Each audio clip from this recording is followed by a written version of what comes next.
This footage was filmed by the sole survivor of the Vega, the Soviet cargo ship which went down in the Indian Ocean on the 7th August 1950.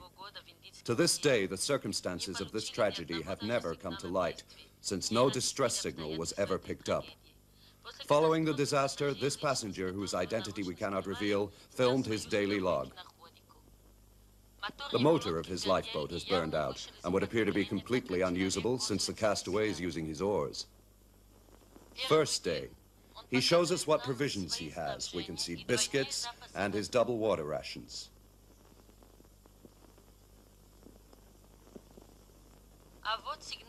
A flare pistol. He seems not to have any instruments for navigating or taking bearings. His morale is good. Third day. Morale is still high. The man jokes about wanting a smoke.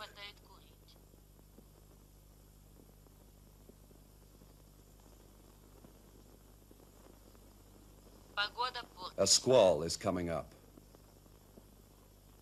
Ninth day. Atmospheric conditions are not improving.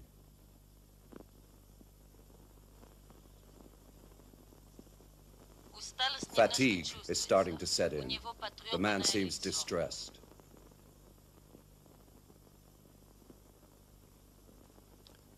15th day. He has thrown away a container of water. It must have been empty or the water tainted. He shows us his provisions, which have diminished, and which he has now divided into daily rations. His face is sunburnt. His morale is suffering. It is twilight. This shot may have been accidental. It is undated. 21st day. Something must have occurred. The man is euphoric. He says, "I'd film it if I could." He shows us his provisions again, and we can see that during the last 6 days he has not touched them. What or whom is he speaking about? How can he keep himself in such good shape? 27th day. The man is in better shape than on the 21st day. Watch him closely. His behavior has modified. Are we to understand from these gestures that he is watching the sea or that he is on his guard? What exactly does he mean? Look at these provisions, which remain untouched by him. How is he feeding himself? 33rd day. Watch carefully what is about to happen. The first thing he shows us is his provisions. This time they have gone down, but that still does not explain how he can have gone for 18 days without touching them. Look carefully at his face. We think that the man has already made up his mind. The dot you can see on the horizon is a ship. He picks up his flare pistol, which he has already prepared. He loads it. He is going to fire. He doesn't fire. He puts it back down. This decision might have cost him his life. Without doubt, at this distance he would have been sighted. Why does he not want to be saved? We are between the 34th and the 38th days. What you see is a box which was part of the debris of the shipwreck. This proves that he has been drifting. The discovery now profoundly damages his morale.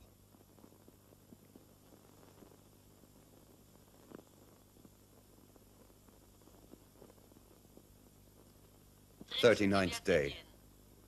He is very tired. His health is now endangered. He repeats, "I don't see it anymore." What or whom is he talking about? In theory, this man should already be dead. 40th day. It is twilight. This is certainly the last of his rations.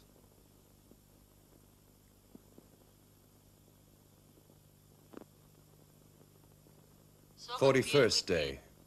Twilight again. 2 days ago, this man was at the point of death.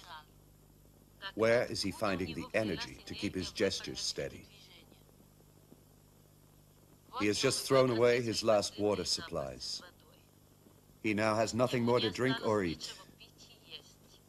We know that these flares are not intended for possible ships. What is he so sure of?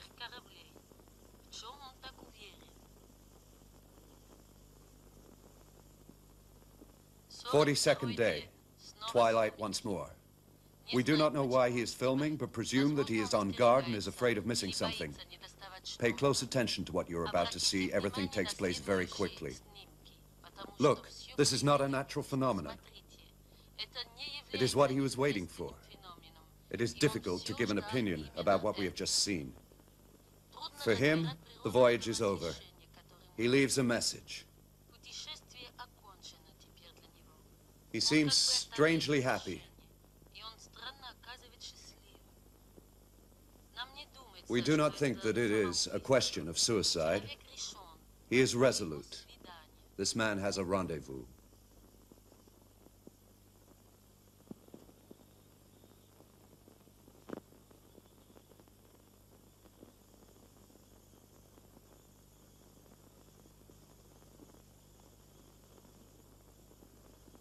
The lifeboat ran aground on the coast of Madagascar. The salt spray had already half effaced the inscription that the man had written on the tarpaulin. Looking closely at the letters, one could read, "Those who have seen it can never come back. It's the rest was erased forevermore."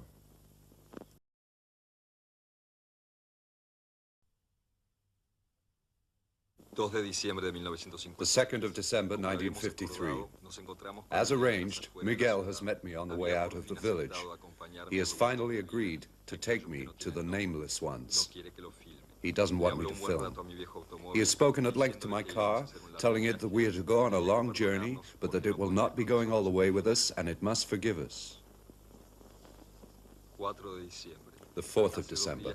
We have been gone for 2 days. Miguel has asked me to drive.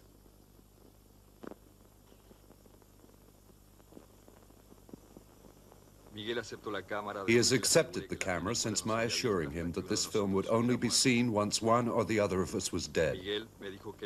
Miguel says that he will never be quite dead. Miguel has told me that his father lives on the edge of the other world.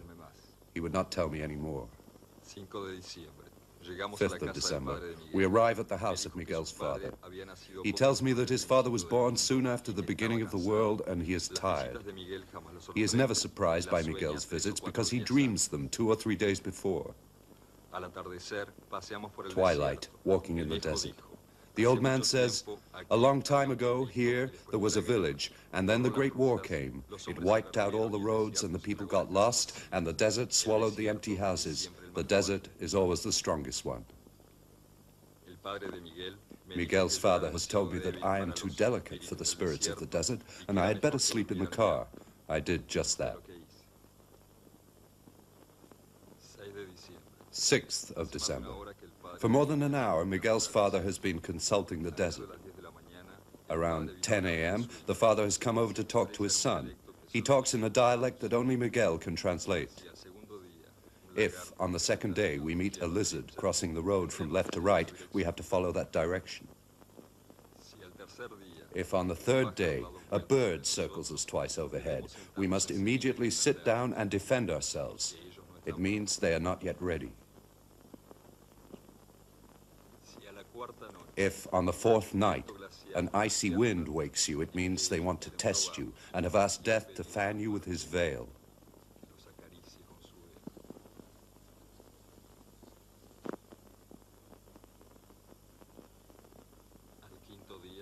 On the 5th day, they may show you something or nothing at all. They are very powerful, but they hide themselves since what they do is not of our world. They capture words because no word is true, and they drive them into the earth. Our Mother Earth is wounded by words that carry madness, and the night takes vengeance on men and frightens them by setting the words free.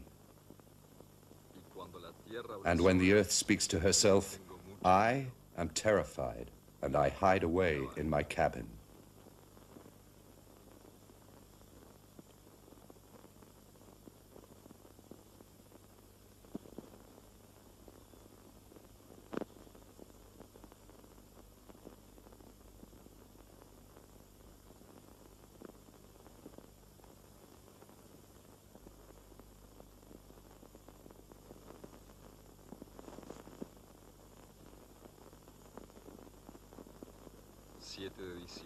7th of December.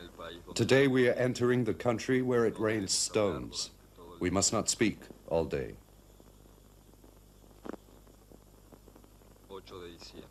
8th of December. We've just seen the lizard. Now we must follow this direction. A stop at the end of the afternoon.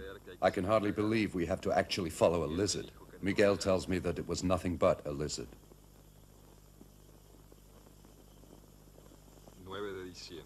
9th of December.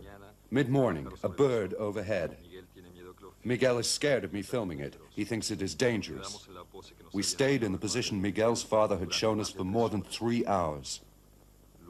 Later, we headed west.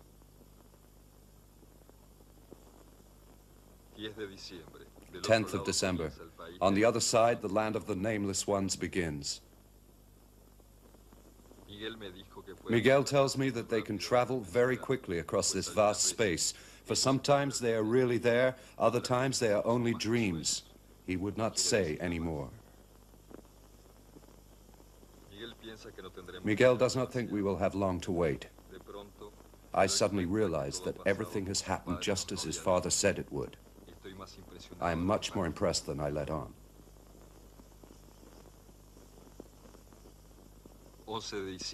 11th of December. Early this morning, a figure appeared on the rocks.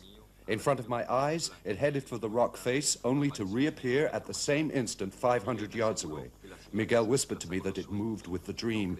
I didn't believe what I was filming. This evening, Miguel asked me to film myself with him. I have a premonition, but refuse to admit it.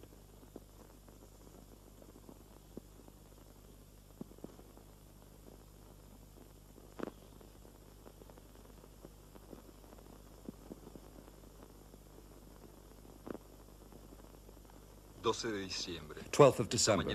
Early this morning, 2 figures appeared, and at the very moment I saw Miguel down on the rock, he whispered beside me, "Time is only an illusion." I turned towards him, but he was no longer there. I was filming by reflex. When I turned back to the rock, it was already empty. So I looked for them over where I had seen the figure the day before. I found them again on the rock. They gave me the impression of disappearing into the stone. And then I saw them again about 3 miles away. At the edge of the precipice, they were looking out at their future destination. I thought they were going to wave to me, but they disappeared again. I knew I would never see them again. Later on, I went to the rock where I'd seen them and left Miguel's bag there. If there were any tracks, they would have been on the sand of the plateau. But by the time I got there, the wind would have wiped them out. There was nothing but my film.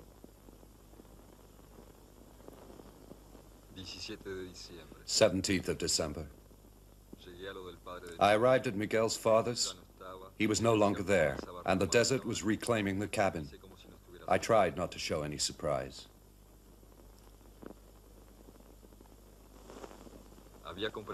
I had found out that not all beings have the same allotment of time, and that those who can expand it become ghosts. Later on, I filmed myself cleaning the car, and then wanted to carry on filming right up to the last frame to reassure myself, to convince myself that I was not one of the ghosts that Miguel had told me of.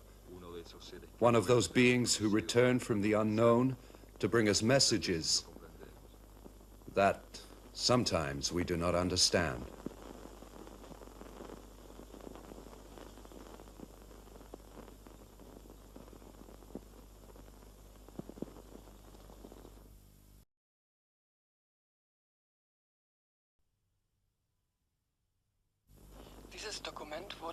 This footage was passed on to us by and could seriously compromise the relations we maintain with. We believe the film to date from the year of the... It is daybreak in a part of the world which we cannot situate. Anything that might provide us with information about these men has been altered or removed, and not a word will be uttered during these pictures. Careful examination enables us to confirm that this film has not been the subject of any faking. We do not believe that these images could have been filmed secretly. The cameraman was a member of the commando unit and has, as you can see, complete freedom of movement. We believe that this scenario was certainly intended as a disinformation operation.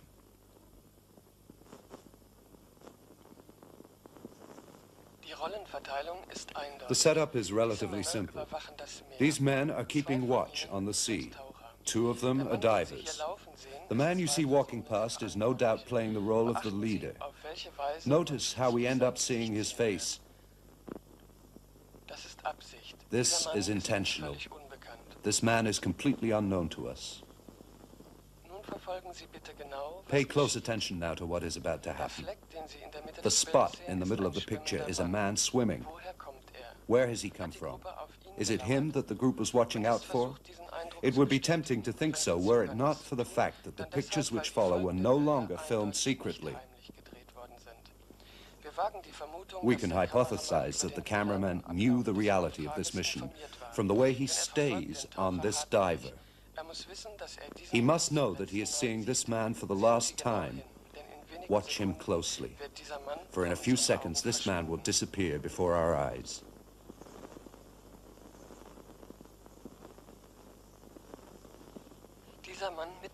This man out in the middle of the sea is a fearsome weapon. What follows is not play acting. What has happened? The diver is panicked, he has no equipment, he wants to get back into the dinghy, the swimmer is preventing him. The other watches them. They must have passed under the dinghy.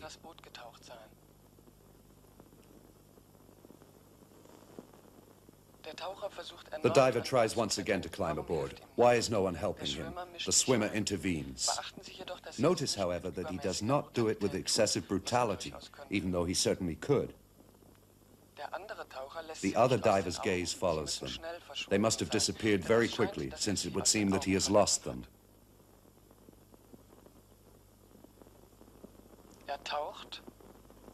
He dives.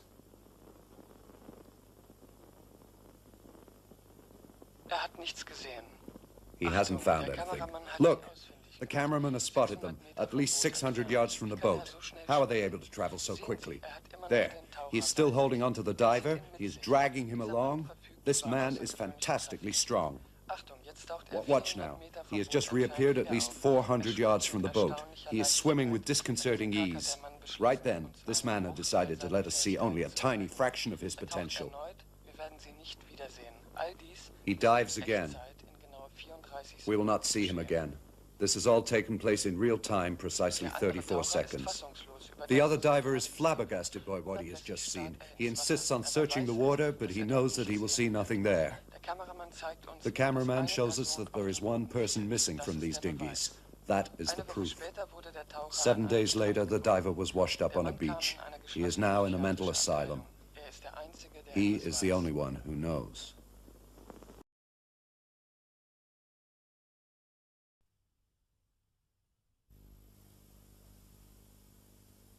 This film has not been subjected to any editing. Its commentary was recorded under oath by the man who filmed it.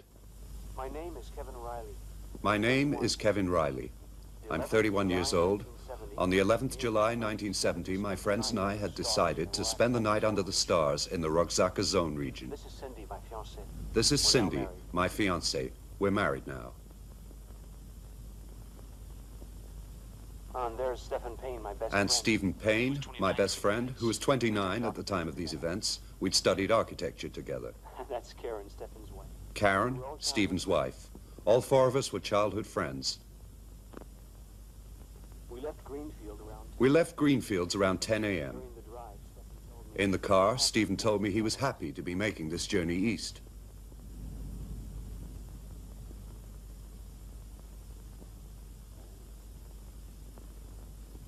around 1 p.m. At about 1 p.m., we stopped at Pinewood Park, as we usually did whenever we took this road.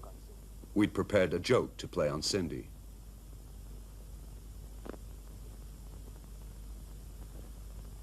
That's my wife who's filming. Here, my wife is filming me.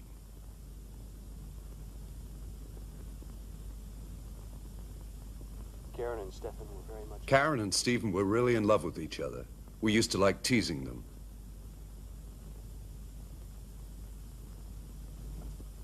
We left Road 340 a little before... We turned off Route 340 just before 4:30 in the direction of Roxaka Third Zone. time we were going there. It was the third time we'd been to this place. We passed the dunes. We crossed the Then followed dunes, Roxaka Canyon. then followed Roxaka Canyons. I have to say that during the walk... I Stefan must showed say no sign that of the any whole way, that let us Stephen know showed no what sign was that going could to have alerted us to what was going to happen. happen.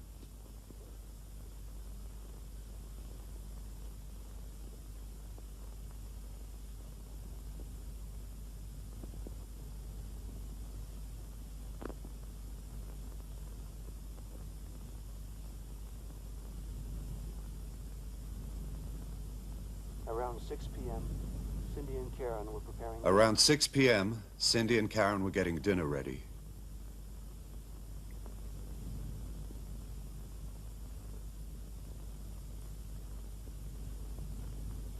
Stefan came back and asked... Stephen got back and asked us if we'd heard the music that was like crystal bubbles.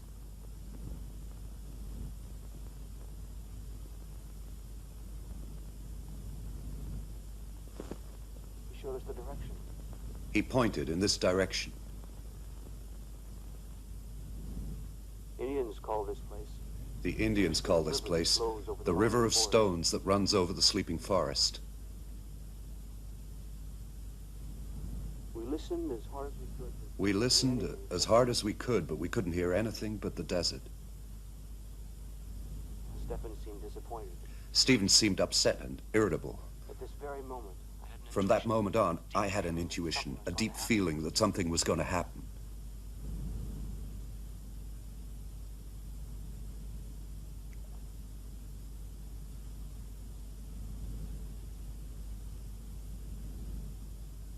when I see these images...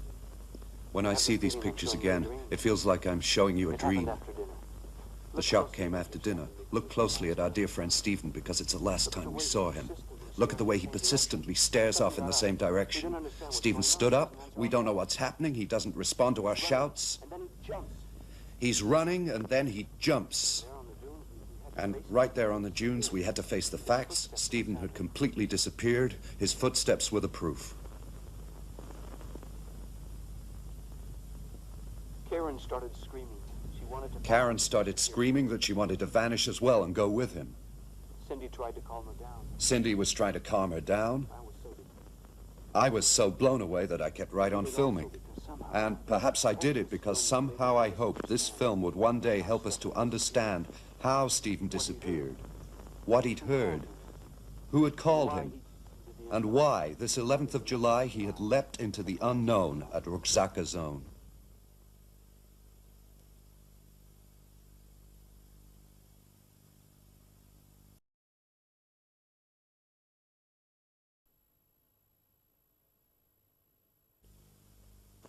It was the sheriff who first informed me. It was the sheriff who first informed me that at Morella, an entire house had disappeared during the night. In 1934, Morella was one of the largest haciendas in the region. The sheriff said that it was a district that had never had any trouble and that the peons were peaceful. That day, the estate owner didn't want to meet us. The sheriff reckoned there was something fishy, but he didn't want any problems with the guy. We arrived ahead of the villagers, who were going over there in a procession. No preacher wanted to come along with us. The house had gone, but its inhabitant, the bruja, the witch, was sitting in her chair. The tree next to the house. The peon said she was a shape changer. The sheriff only had 2 deputies, so when the peons got there, he wanted to parley while he waited for reinforcements. The crowd was real jumpy. The dogs have been howling all night, the peons said, and tomorrow it's us who'll be howling. The sheriff told them that we were going to talk to the government about it, and the crowd calmed down so he could show me this child. 4 days ago, he said, this child was bitten by the witch who had transformed herself into a coyote. The people are really worried. They believe anything they're told. And where has her house gone, I asked. I don't know. I really don't know.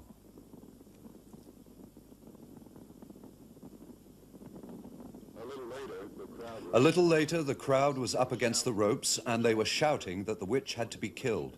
They wanted to lynch her. One woman, who was completely hysterical, was saying that she was going to be possessed if we didn't kill the witch right away. And then they fired in the air, and the crowd didn't budge. What happened at that moment was very strange. I had the impression that the witch had hypnotized the crowd.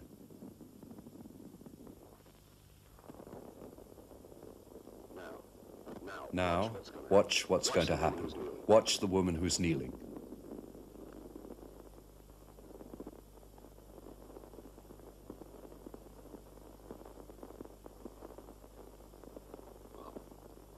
All this is true. It really happened. All this is true. It really happened. And it astonishes me when I see it today. The witch had really and truly disappeared. She knew what she was doing. 6 months later, the story 6 months later, the story recommenced with the death of the estate owner. The hacienda had been immediately bought up by a mining company who were evacuating the peons. The militia that this company were employing were just a bunch of hoodlums. So I could film, I lied to them and told them I'd been sent by the company.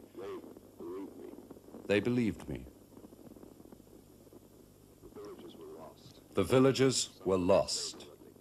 Some of them were saving what they could from their houses. Others were trying to make them uninhabitable.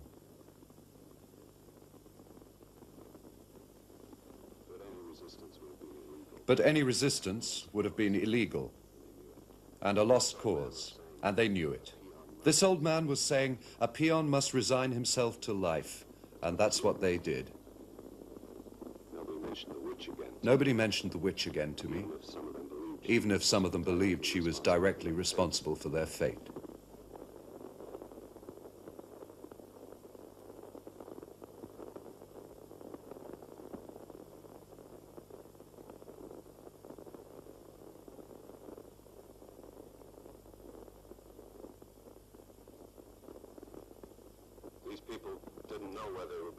These people didn't know where they were being taken. Later, I learned that the militiamen had left them near a disused mine and that several families had settled in there, while the others had kept on walking.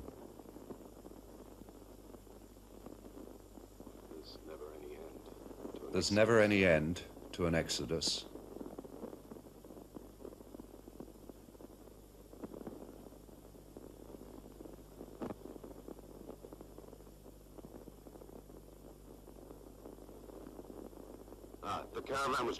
The caravan was just heading into the woods when a dog ran out into the road. I didn't see where it came from, but I attempted to follow it because I had a feeling something was going to happen.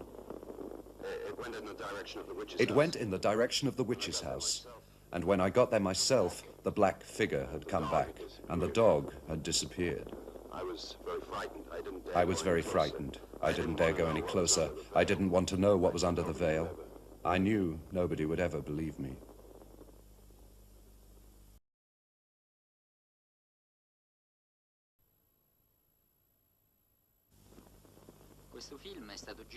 This footage was shot by an American soldier belonging to the airborne troops who took part in the Sicily landings of July 1943. The pictures you see have undergone no editing and remain as we found them on the 19th August 1943 on the beach. This soldier was a very meticulous botanist, for we found in his notebooks very precise descriptions and sketches of all the plants he filmed. There was, however, no other information which could be of any help to us. We questioned this shepherdess, who remembered well having met the soldier with his camera. But, as these pictures show, she had not wanted to be filmed, so she had not spoken to him. She was unsure of the date. The child told us that the man had given him chewing gum, stroked his little dog, and filmed his sheep. He added that he had been very kind and that he'd been looking all around saying, "Bello, bello." We were not able to question this old man since he died 1 month before we began our inquiries. Our man ended that 18th August 1943 up above the San Antonio lookout point, then set off in the direction of the beach. 19th August 1943. Our soldier seems to be alone on the beach. He tries shooting a panoramic view. He starts on another take. Watch very carefully. When the camera reaches the sea, we can see a dot emerging from the water, and then a second. He has spotted them and reframes his shot.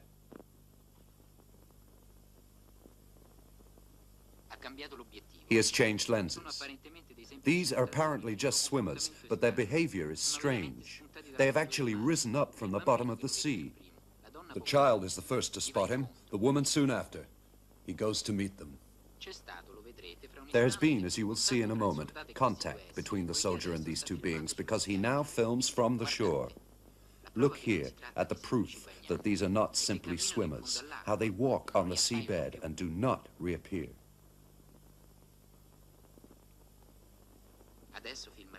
Now he films their footsteps before they disappear forever.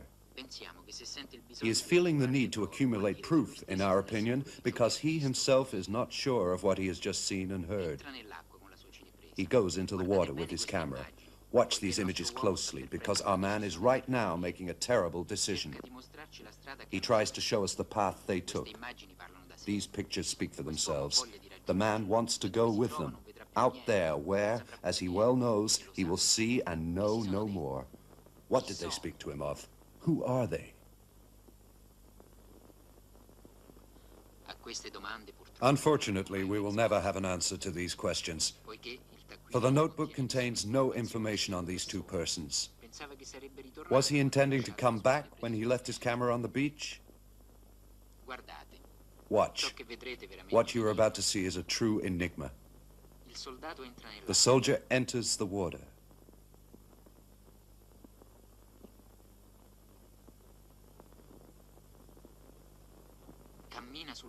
He walks along the seabed. He has found the path of those he follows. An undiscovered country has opened to him. This man is crossing the frontier. He will never return.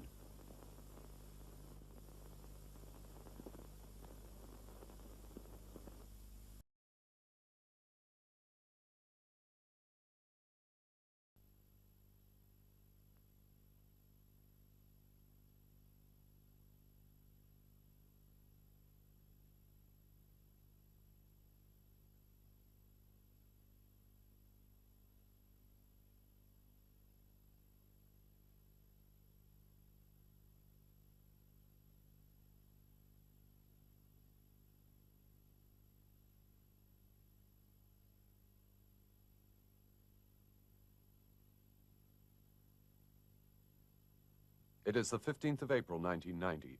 The man you see in this footage is called Tibor Nagy. Today, once again, he will welcome the people who have been his followers for years. A very special anniversary is being prepared for here at the crossroads at Grand Central. And the story of how Tibor Nagy comes to be celebrating it is one of the strangest ever to befall a man.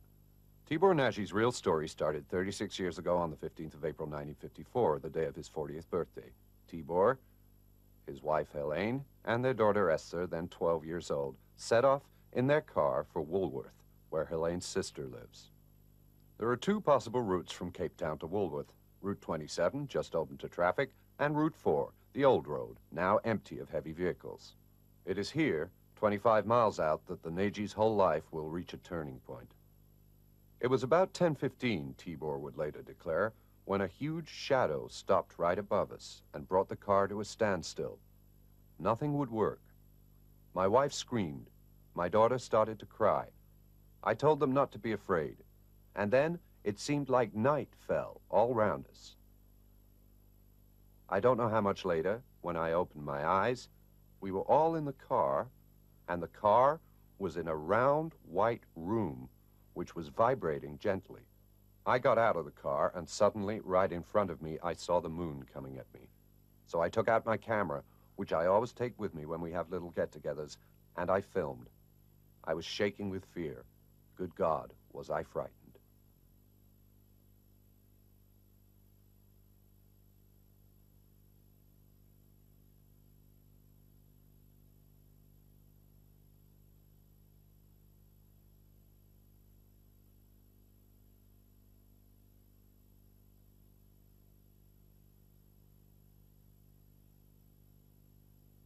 Abban a pillanatban a lányom fölébredt. Megpróbáltam megmagyarázni neki, hogy repülőcsészaj vett föl minket.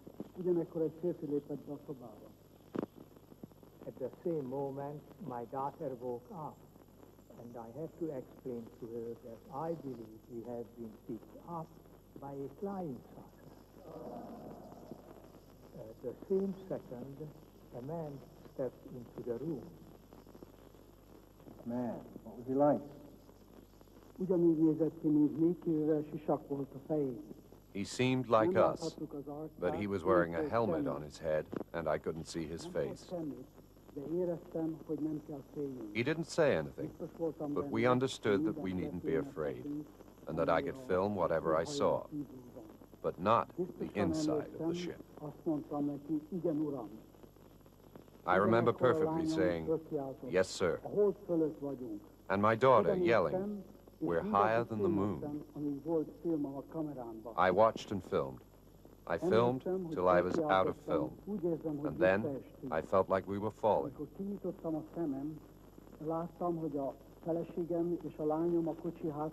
When I opened my eyes, my wife and my daughter were at the back of the car, and we were a few meters away from a road we didn't know. And I told my wife and my daughter, "God wants to test us. We must be brave." 36 years later, Tibor Nagy has taken his car back to the same place. All around him, every detail has been recreated, down to the field which has been cut the same way, and his words remain the same. When I opened my eyes, my wife and my daughter were at the back of the car. And we were a few meters apart, away from the road we didn't know really. And I told my wife and my daughter, God wants to put us to test. We must be courageous. No one believed Tibor Nagy's story. Those of us who remember the period will know that scarcely a day went by without some Ohio farmer or fisherman from San Francisco seeing a flying saucer. However, what makes the Nagy affair different is that he is the first to have managed to bring back proof, and that proof is his film, which you are going to see in a few moments. He may have convinced us, but not the investigators. Their surprise soon gave way to mistrust. And Tibor is taken for a hoaxer who just wanted to get himself talked about. It's said that he is the owner of his garage thanks to an opportune marriage. Within a few weeks, things start to go downhill for the Nagy family. Everyone is waiting for Tibor to own up and confess that the whole thing had been staged. Tibor refuses to do so, saying that he'll bring further proofs. If only the ones who had once carried him off would come again, he would be sure to recognize them and so be able to prove that he, Tibor Nagy, is not a liar. In February of 1955, the entire Nagy family settles in this tiny garage facing the crossroads at Grand Central. 4 years later, his wife contracts pleurisy, which gets the better of her. His daughter goes back to live in Woolworth, where she will get married before going off to live in Canada so as never to see her father again. Ever since that day in 1954, Tibor waits in the place where they set him down. Over the years, the village has grown in population, but there is still an exclusion zone around his garage. His followers have named him the Madman of the Crossroads, but not in a derogatory way. On the contrary, Tibor is as respected as a man who has met God in person.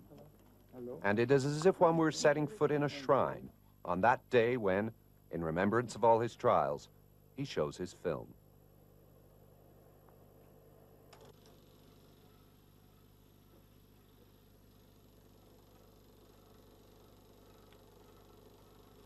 It was April 15.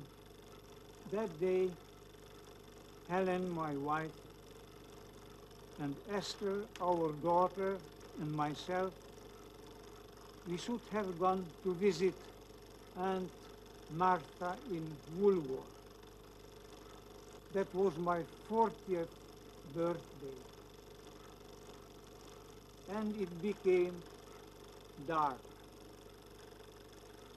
And when I opened my eyes, I saw the moon, like you are seeing it there. And then we have flown over it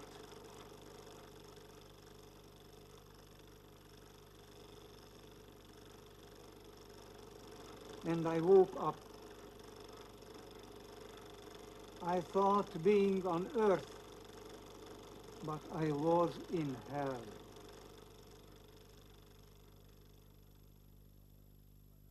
The publicity given by the press to this affair was a kind of protection for Tibor Nagy. Others were less fortunate. 2 years later, the inhabitants of this hamlet, situated 2 miles from the spot where Tibor had been carried off, and about which nothing was ever asked during the investigation, were evacuated, and sometime later the houses were burned to the ground and the road that led to them completely obliterated.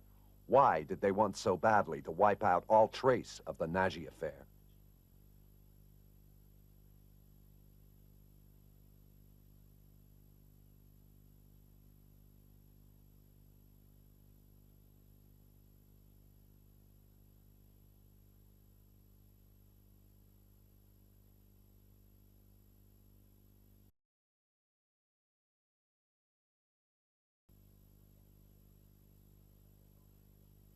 This home video, unique of its kind, is a warning. It was put together by Mr.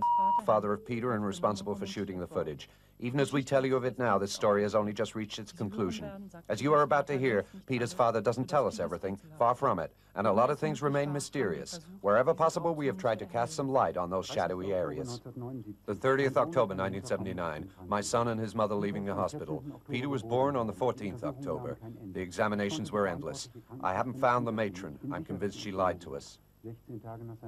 16 days after his birth, Peter at last came home, and our life changed. We didn't go out anymore. We didn't have anyone round.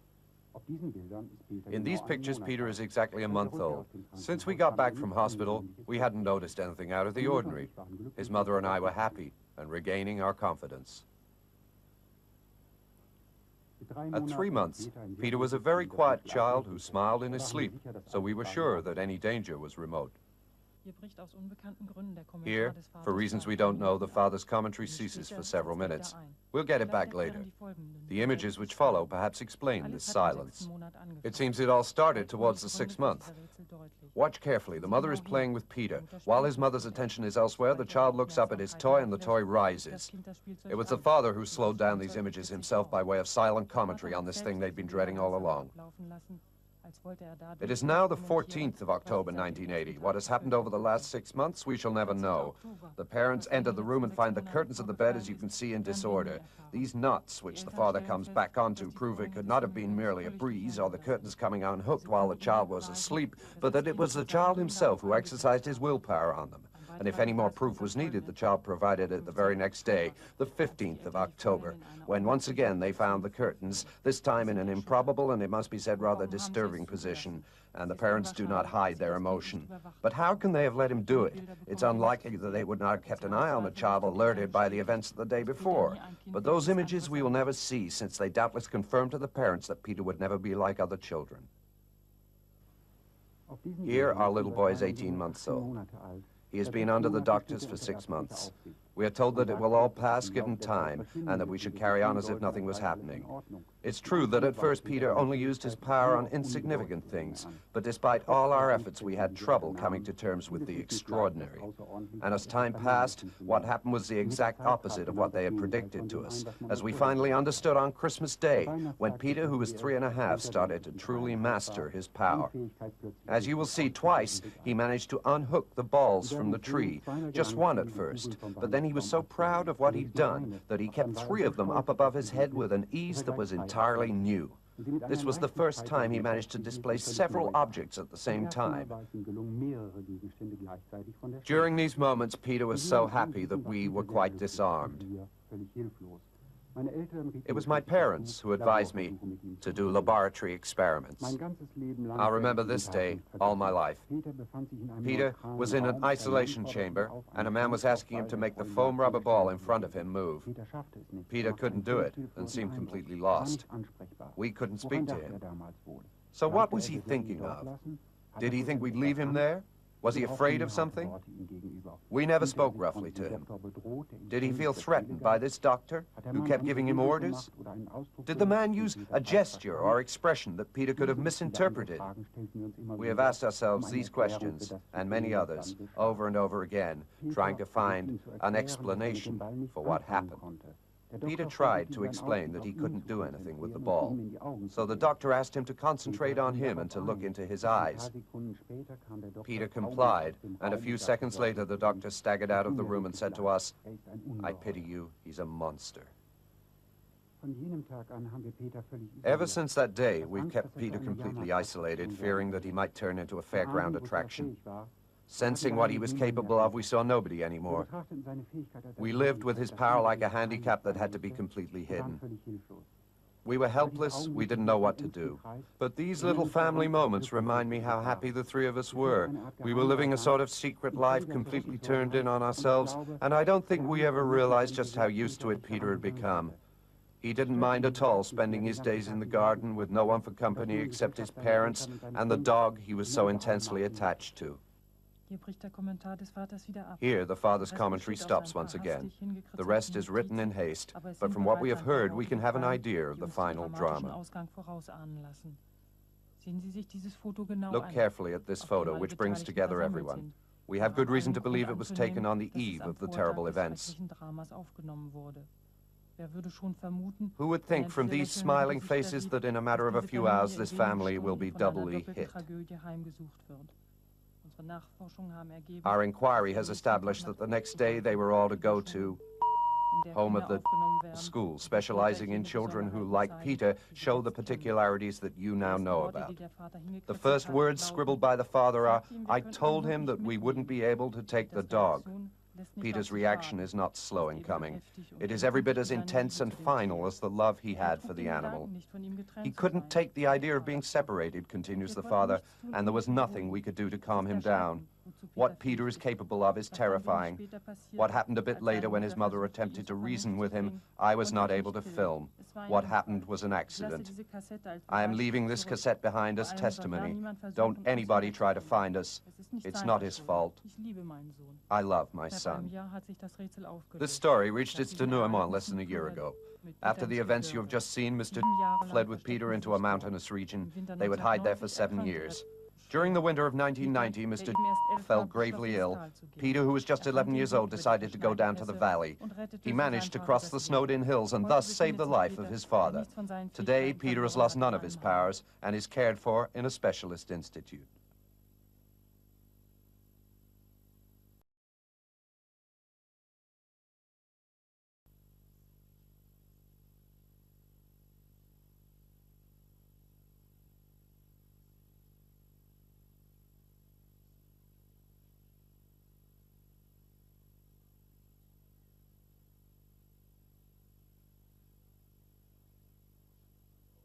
In 1961, on the plateau of Takahama, the first exchange took place between Earthlings and, referred to by the term, guests. To honor this extraordinary opportunity, our two countries put aside their differences. The place of residence of the guests was this military camp, which they did not leave for 8 years. The buildings on ground level at Takahama made it look like a modest training camp, but its imposing underground structure housed extensive research units. Nothing has ever been leaked about the type of experiments that were carried out there, the number of persons involved, and the researches pursued, even if we can easily guess as to their purpose. But as we can see from this footage taken after the evacuation of Takahama, all sensitive areas have been sealed off or destroyed. These precautions are a sure indication of the importance of this location and the secrets it still surely contains in the heavy silence that surrounds this gigantic wreck of top-secret scientific research. In 1967 came the return. But the 3 Earthlings were never to come back from where they'd been sent. Of the guests, only 2 were present, one of them, according to the official version, having escaped. The Takahama mystery had begun.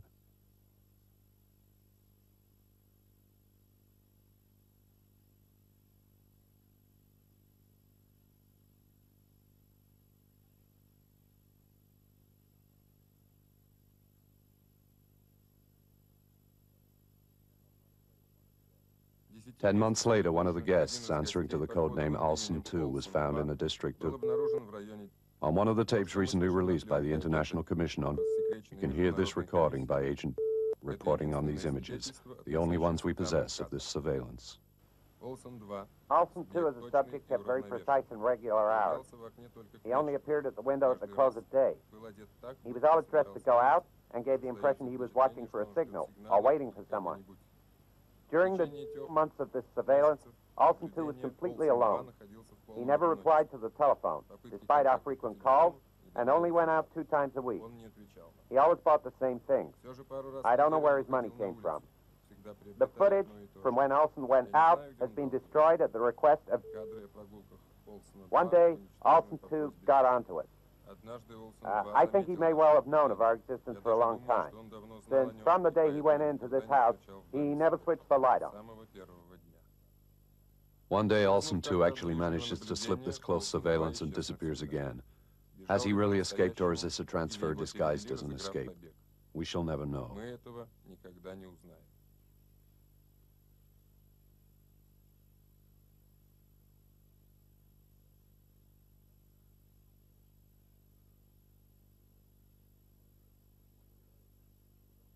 One year later, in those circles responsible for leaking Secret Service documents to the press, this unidentified film does the rounds. We are in a studio equipped with surveillance cameras. The mountain we can't help noticing is in the United States. It is inside of Lake Memphremagog. We are therefore on the Canadian shore.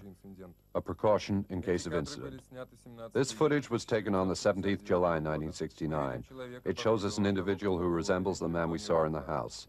He must be in pain as he is taking medication. These medications seem to bring relief for a few hours. If this man is Olsen 2, his condition is reassuring, since he is clearly too weak to pose any threat.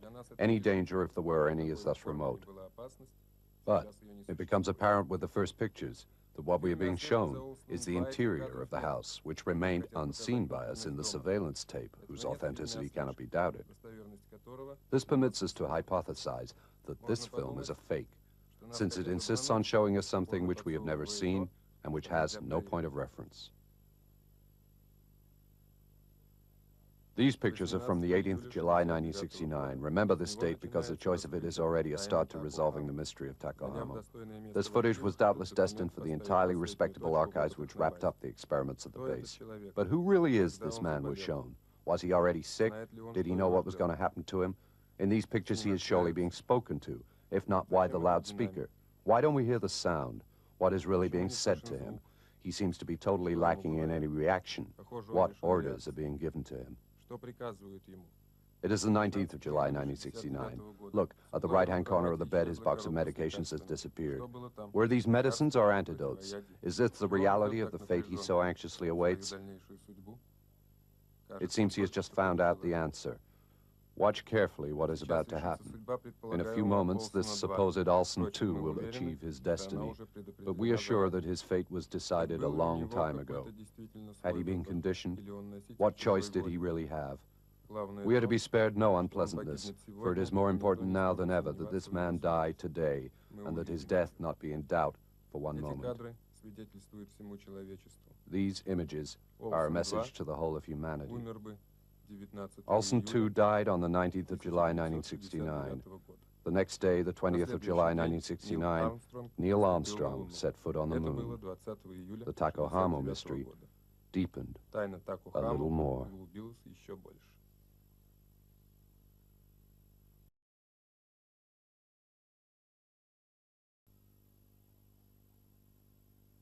Hello, my name is Henry Matthews, and I am the host of the At Once Show, broadcast live on WACN-TV. Today, in order to bring my testimony to the Documents Interdits series, I would like to show you some pictures that very few people have ever seen. But first, let me tell you a little bit about At Once. 3 times a week, we open the television station's switchboard between the hours of 8 p.m. and midnight. On a simple call from a member of the general public who wishes to bear testimony or would like to shed light on some particular event or situation that we agree should be exposed to the public, we dispatch a mobile television crew so that we can all witness live the development of the situation. In the 3 years that we've been broadcasting this show, we've never run into any true serious problems. We've had some rather strong, intense moments, but never anything that could have endangered the crew's life. Although they are often subject to rather erratic and peculiar human behavior, very different people living in all sorts of places. No, I would say that At Once is the sort of television show which needs an enormous technical backup, because We are willing to go anywhere. We are on the lookout for anything. And we show everything. On May 15th, 1989, at 8:45 p.m., we received a call from Mrs. Anna Marie Ferguson at 1036 Sun Avenue. At once, good evening, go ahead. Your name and address, please. What's that noise? What are they? Animals, squatters, water pipes? Have you called the police?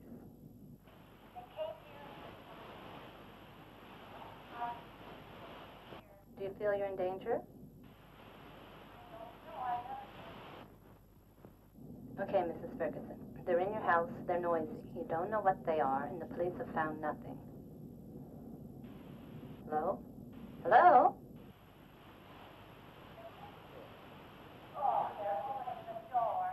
Yeah, 10:36.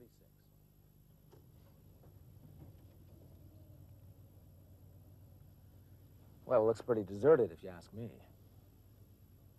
I think I want to verify the address. Henry, could you confirm the address for me, please? Well, this is the place.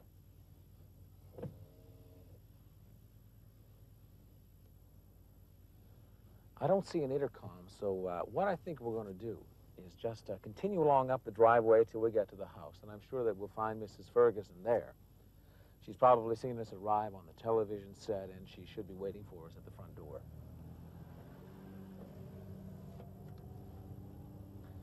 Just want to remind you, we're at 1036 Sun Avenue. We got a call from a Mrs. Ferguson. Apparently, she's been hearing some mysterious sounds inside her house, and we want to check out what that's all about.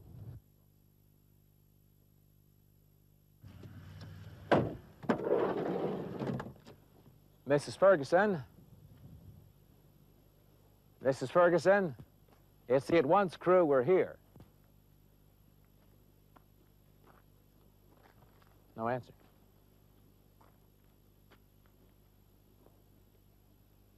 I don't see any lights on up there either. In fact, the place looks a little empty right now. While we're waiting for Mrs. Ferguson to come out, why don't we take a look at these grounds, what we can see anyway. Some trees over there, and a nice wall. This appears to be, I'd say, a manor house. It must be probably a good 100 years old, but it's in lovely condition. Ah, there's something here at the front door.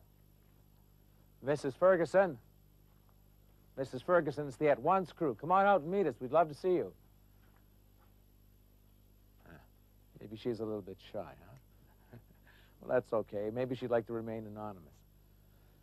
We at the At Once show certainly do respect your anonymity. After all, this is your show, and, well, if you choose to be like that, that's just okay with us. We're just here to help you get your show going. Mrs. Ferguson, come on up. See what's going on here. Mrs. Ferguson, if you can hear me, it's the At Once show. Would you mind if we came in?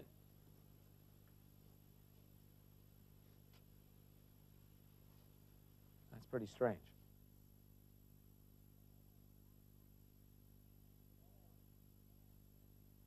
Hello. Let's take a look over here. Well, there's no one down there, no one there. Whoa. As you can see, this is a very spacious and gracious house. And someone could hide here for a very long time if they didn't want to be found. Take a look at that. Beautiful frescoes on the ceiling. I would say that that's an indication of the tastes of our hosts, of the people who live here, from whom we'd be very pleased to receive a guided tour at any time. Let's take a look upstairs. Mrs. Ferguson, it's the At Once crew. We took the liberty of allowing ourselves in because you opened the door for us. Mrs. Ferguson,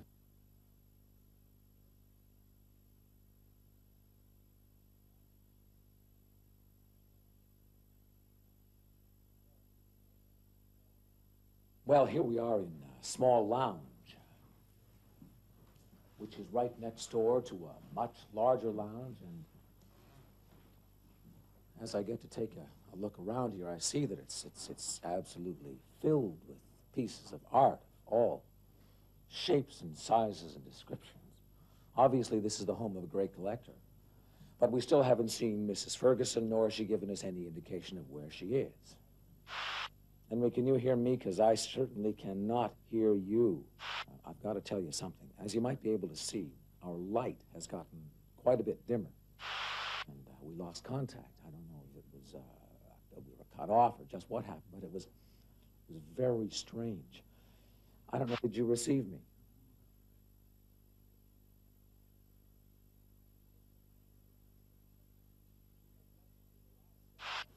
It's the At Once crew. We're live on WACN TV.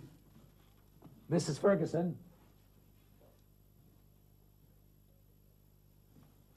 Mrs. Ferguson. Mrs. Ferguson, would you come out, please? This is where we cut off, because suddenly this horror film situation turned to drama. Sometime before, another car and crew had left to go to 1036 Sun Avenue, and the pictures we received were these.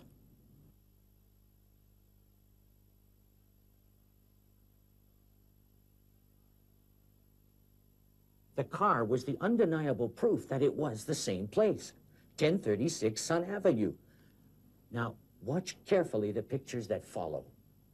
When I put the first crew back on air, this is what I received. Henry Matthews, I think you can still hear me, even though I can't hear you. So I'm going to continue with our visit. I don't know how much you can see, though, because I've never done a live broadcast in the dark. But while we still have a little light left, we're going to see what's around here. Just a second. Come in here. Take a look at this. What? This is very strange. It's all over the floor. I don't know what it is. It looks like it's incredible. It's like snow. In the beginning, we couldn't believe it, and we kept switching from the inside to the outside. But then we had to admit that we were facing some kind of supernatural manifestation, a different reality. I had only to push that on-air button to let 12 million viewers see this spectacle. Now but I couldn't push the button. This corridor is far too long to be part of the house we entered. I gotta tell you, I don't feel very comfortable about this whole situation. There's something unhealthy, almost unreal about this place. I don't know what it is. One thing I can tell you, it's not fake. And to prove that to you, we're going to keep going until we find out exactly what's going on around here. Mrs. Ferguson! Whoa. I don't know about the quality of the pictures you're still receiving, but can you see that over there? There's, it seems to be an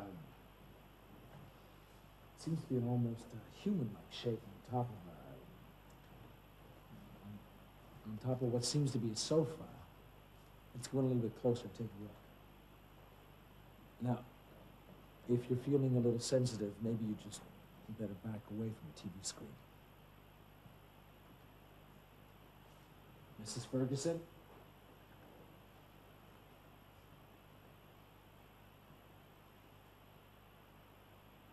That's nothing. I thought I heard something from over there. Let's go check it out. Almost beyond this wall, it seems.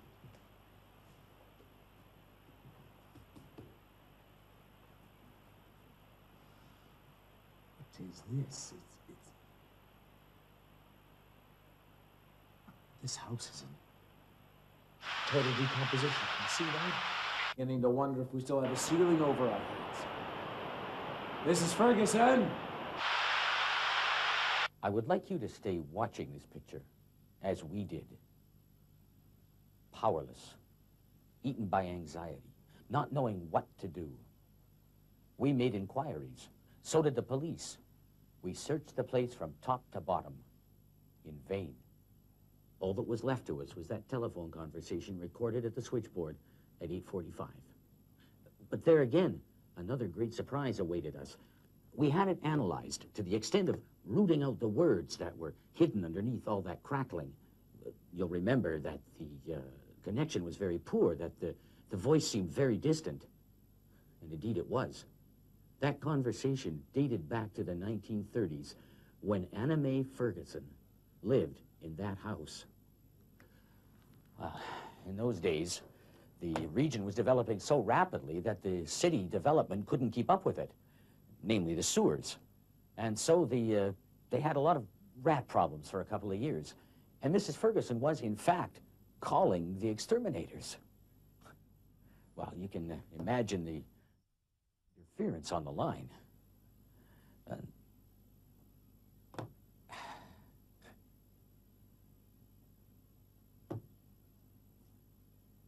We never saw them again.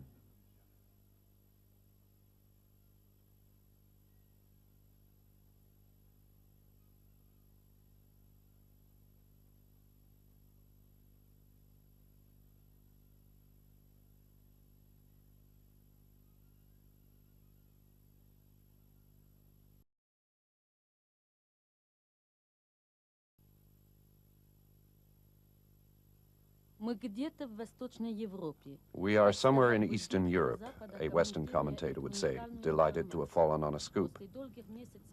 After long months of bargaining, this barrier was finally put up for the sake of politics. Officially, we did not need permission to film since we are not in a camp, but in a sheltered residence. Those who live here do so of their own free will, because there is nowhere else they could live. These occupants are men from SCAR. SCAR is the code name of a program of biomechanics, that science which aims to improve human performance, to turn men into semi-robots. Don't laugh, for no sooner had this idea occurred to some Professor Brainstorm than it was put into action. Conceived during the Cold War, this program was pursued into the 70s. But then, what with the war with the West that never seemed to come, and the results that were obtained, the research was abandoned. Today, the men who paid the price for this experiment have been brought together in this building, sheltered between a lake and the thick forest, away from prying eyes. We will only see this small group. It seems the others did not want to come.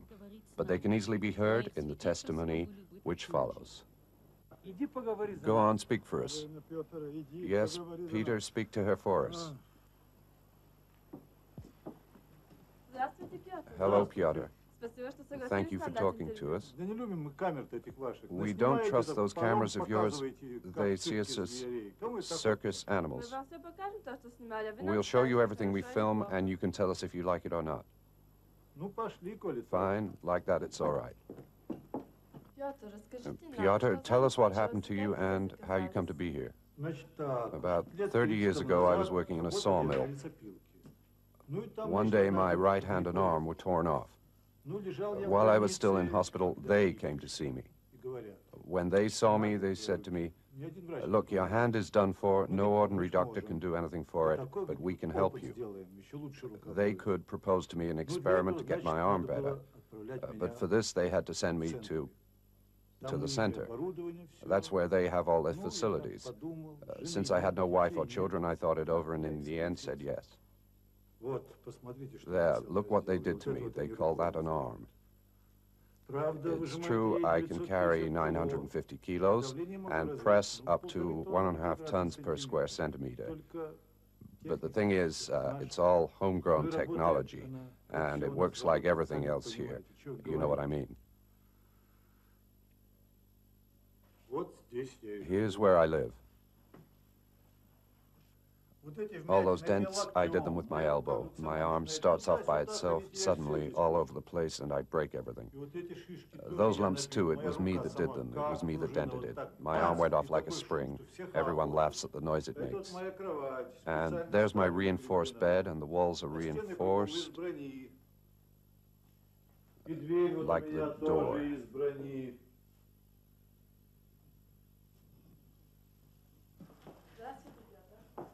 Hello, Pyotr.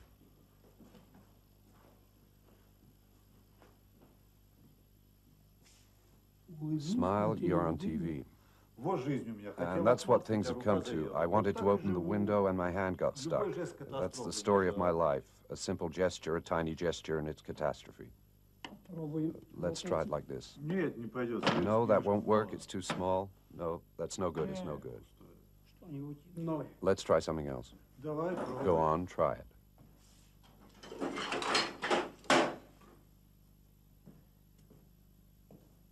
This one's stronger.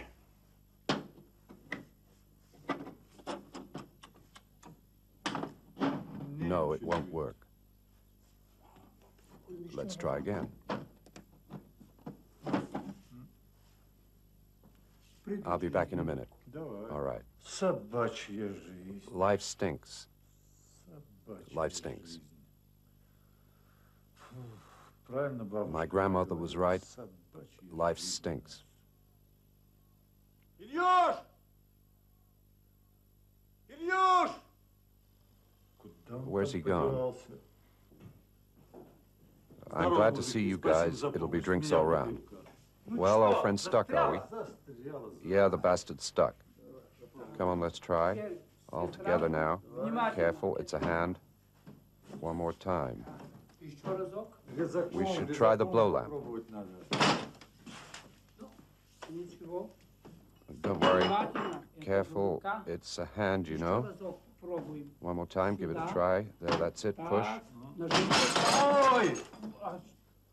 Great. You couldn't break the window by yourself. You had to call 2 other guys in to help.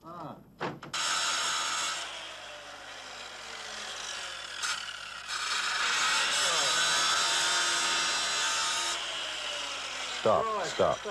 You're going to break the teeth on the saw. You'll crack the blade. Get the blow lamp.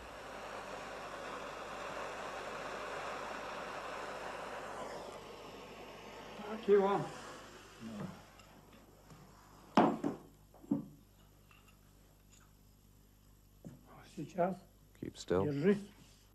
Go on. A little bit more. There.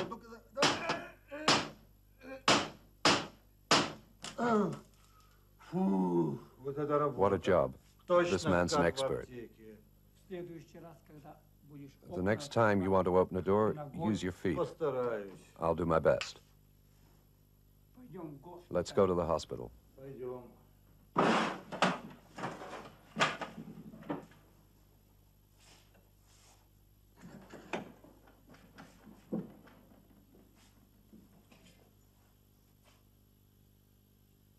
Tell me if it hurts.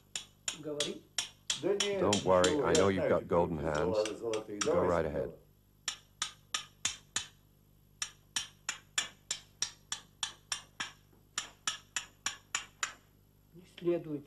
No unauthorized close-ups. Strategic material, top secret.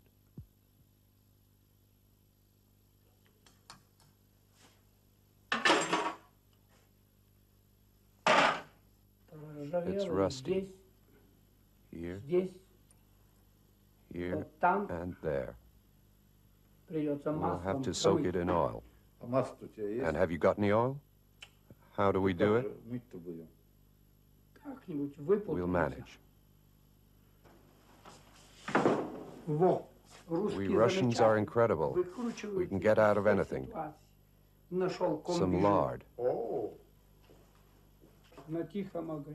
On a low flame. On a low flame. Шумел камыш, деревья гнулись, а ночка темная была. Одна возлюбленная пора всю ночь гуляла до утра. That's it. Hold it right in. You should put a pinch of salt in. Why not? How's the invalid? All right? Let's see if it's okay. Good. We can operate. The smoke's a nuisance, but I don't want to risk it cooling down, because last time we had to start all over again. You should ask them for a fan. Keep these rags on the joints.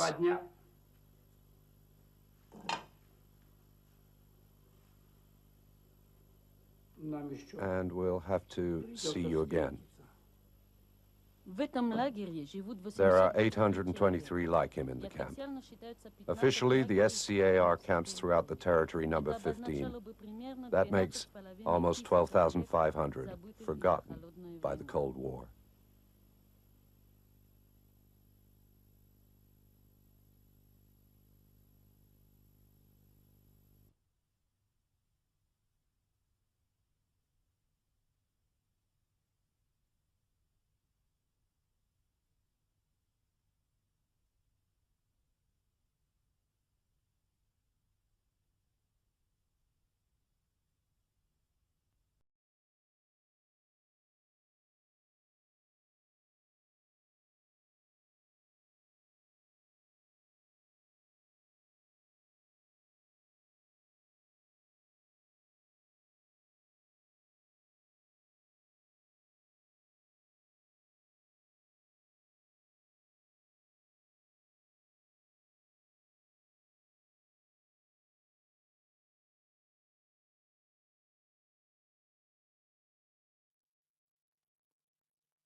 Note 1. I've chosen Peter Thomas, 41, an engineer. He has the same hair and eyes as me and is the same height. His father's dead. His mother has left the country. Note 3. Klaus Thomas, his son, 10, sets off to school every morning at 8:05 with his friend Karl Meyer, 11, who comes to get him. Appendix 3A, ground plan of the house. Note 4. Sabina Junger is 43, father and mother deceased, married to Peter Thomas for 15 years. They moved into the house at number 68, he has crossed out the address, 13 years ago. Note 6. Once every 2 months, Sabina receives a letter from Margareta Bauer, 78, her only aunt, who lives in the provinces. Note 9. Sabina is watching her husband. Every day when he comes home, she's taking in the washing. I've noticed that she often washes the same towels. Peter hasn't realized this. Note 12. On Monday, Wednesday, and Thursday, Peter leaves the plant 2 hours early. Note 13. Peter visited Office 208 to put in an application for time off. Note 18. Peter is having an affair with Elena Markov, 31. They leave the apartment 12 minutes apart so no one will see them together. Appendix 18A, soundproofing the camera. Appendix 18B, concealing the slot opened in the lavatory door on the landing. Note on 18B, the location is smelly and surveillance conditions there very uncomfortable. Note 19. Their love nest is the apartment of Johann Müller, 82, a widower with no children. He's been in hospital for 64 days and won't be coming back. The room smells of body odor, stale tobacco smoke, and dirty sheets. 19A, Appendix, Inventory, Plan of the premises, names of all the tenants in the building. Note 23.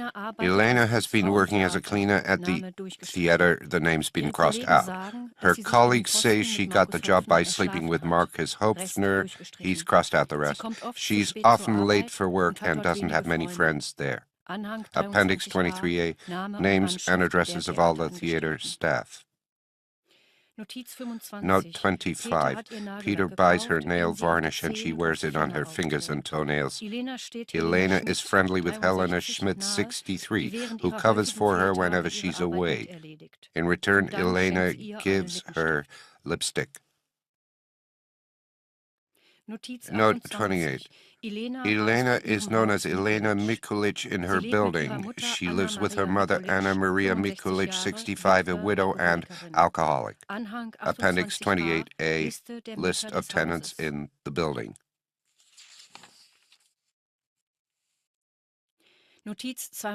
Note 32. I enter the house while they're in the garden and see Peter lose his temper with his wife, who was supposed to bring in the wood earlier. He's angry with his son, too. Klaus nearly caught me. That won't happen again. Appendix 32A, photo of the sets of keys. Note 34. The park where Elena meets her brother Ulrich is always empty. To approach them, I pretend to be an old woman feeding the birds. Note 35. Ulrich, 32, unattached, works at the hospital. He no longer sees his mother. He found the apartment for Elena and sold old Johann Müller's possessions without waiting for him to die. Appendix 35A, list of meetings between Ulrich and Elena over 8 weeks. Note 36, I'm an electrician with cap, jacket, and heavy glasses. The house is messy and smells dirty. Appendix 36A, State Electricity Department house call voucher. Note 40. I concealed the camera when I made the electrician's visit. It films at 18 frames a second. It's on the little shelf in the bedroom aimed at the mirror that reflects the bed. It still makes a very low sound, but Sabina couldn't tell what it was. Peter came home at 2:33 in the morning. Sabina pretended to be asleep. Appendix 48. Diagram of the electrical circuit enabling control of the camera from the lamp switch. Note 46. I've hidden my face under a bag. I don't want him to know I look like him. I go out and come back with another voice. I've told him I'm the other man's accomplice and I could get violent. He keeps saying he's ready to answer all my questions. I don't have any because he'll tell me the truth.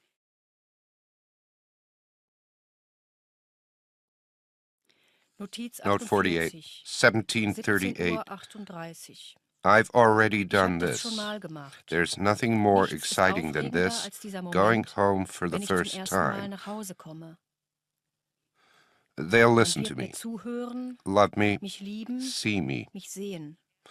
I'll point them in new directions, change lives, correct futures.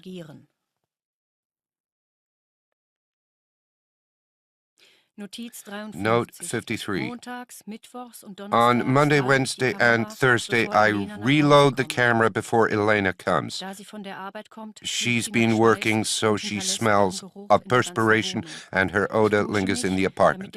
I have a shower, so her smell doesn't stay on me. I've jammed the door of the stove. It can't be filled anymore. Appendix 53A. Diagram of the electrical connection synchronizing the camera with a 5-second lag once the front door is closed. Note 55. Sabina is suspicious of the way I've changed. She's wondering how much my sudden enthusiasm for Super 8 will cost.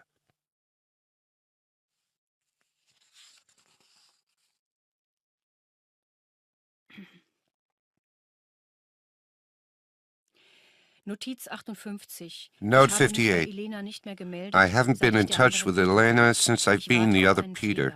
I'm waiting for her to make her move. Appendix 58A. Installation diagram for another camera after the first broke down.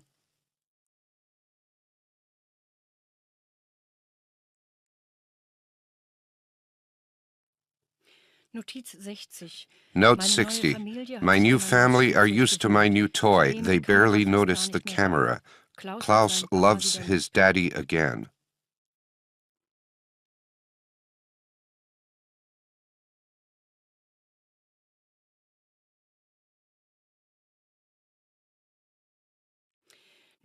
Note 61.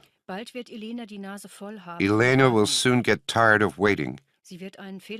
She'll make her move, and if I give Sabina a taste of happiness again, I think she'll want to hang on to it. Sabina doesn't have a mechanical weapon that makes a noise, and she mustn't use a knife because that could leave blood on the floor, which would be difficult to clean off the boards. Elena still expects the heating to start working again, which makes me laugh.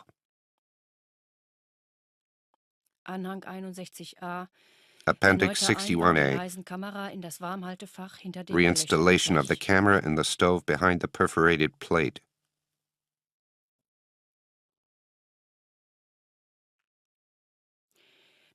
Note 64. Sabina is worried what the neighbors will say about the camera. She often talks about money.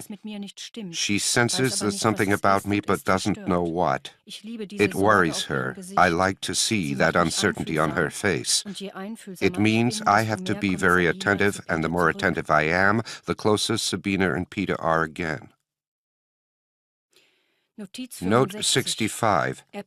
Blackmail. There were 3 photos in the mail. I intercepted them.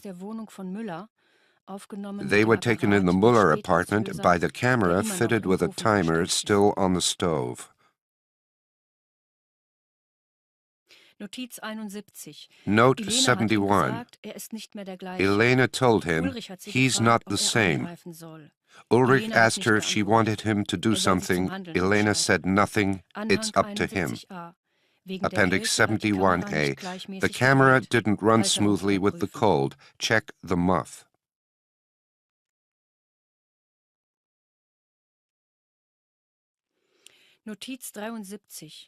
Note 73. At 8:38, Ulrich is stealing from the hospital laundry and uses the rear courtyard entrance. Peter doesn't want Elena to break up his family again. He has to act quickly. He calls this initiative preemptive self-defense.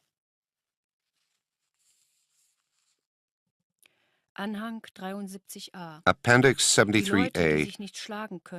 Those who can't fight should let other people who want to kill them do it cleanly. Ulrich tried to get away from Peter and didn't fall right. He wasn't caught on camera. Peter had to film him by hand. It was risky, but absolutely necessary. That's the second mistake I've made in this operation, and it won't happen again.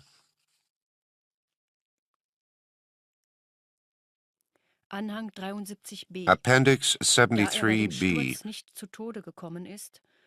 Since the fall didn't kill him, Peter decided to drive over Ulrich as he left.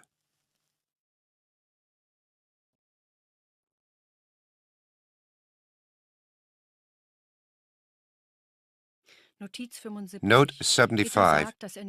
Peter says he didn't do anything, yet on film he's the one seen escaping after running over Ulrich.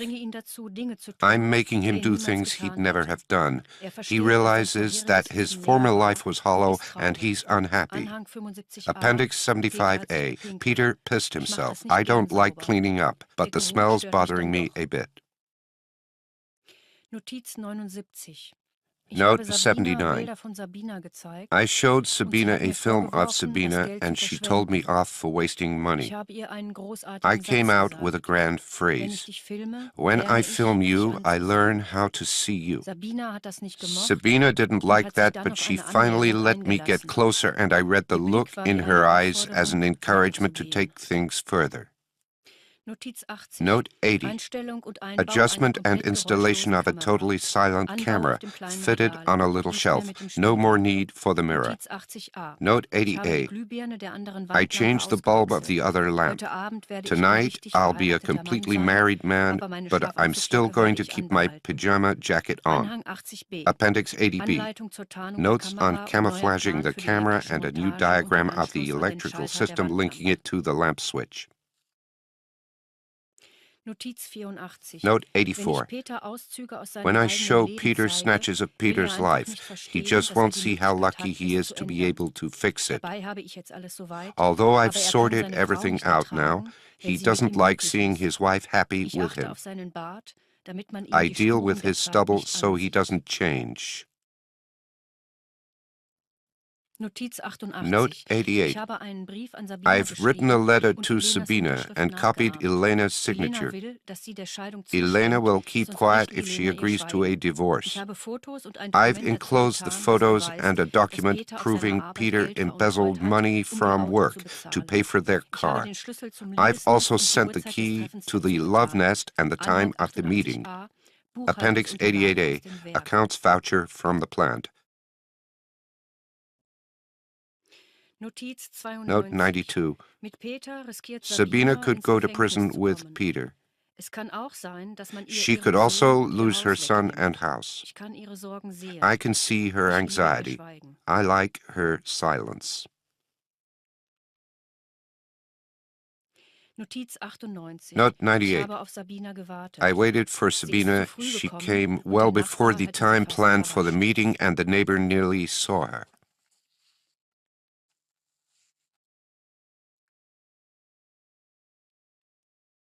Note 99.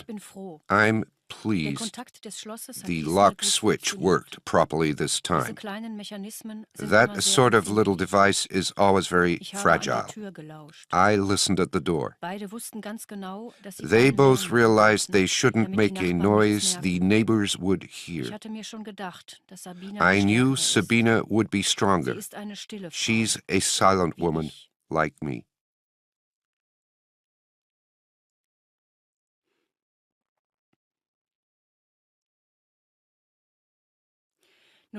Note 100. Peter sorted everything out. He showed me how he burned Elena's fingers with acid to remove her fingerprints and make her difficult to identify. The acid he used smoked a lot, probably because of the poor quality nail varnish. Appendix 100A, note on the acid used, the quantity and the precautions needed.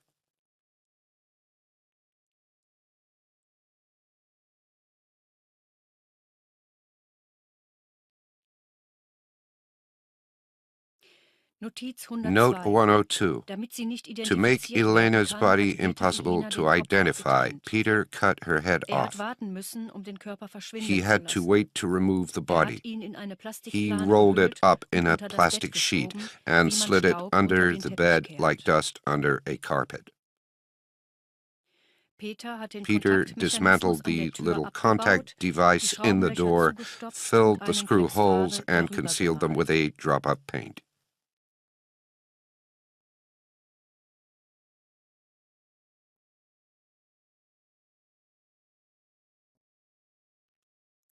Note 105. Peter personally let Elena's mother know that her daughter and son were dead. Appendix 105, Elena's mother smells terrible.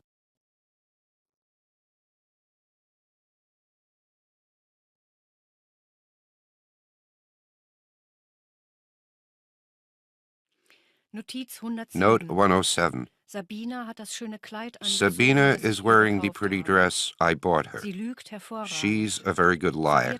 She'll be very useful. It's time to go. I can't afford to get attached in life. Note 109. Peter has returned home. I make and break lives as I want. In my notes, I already have 2 lives that belong to me.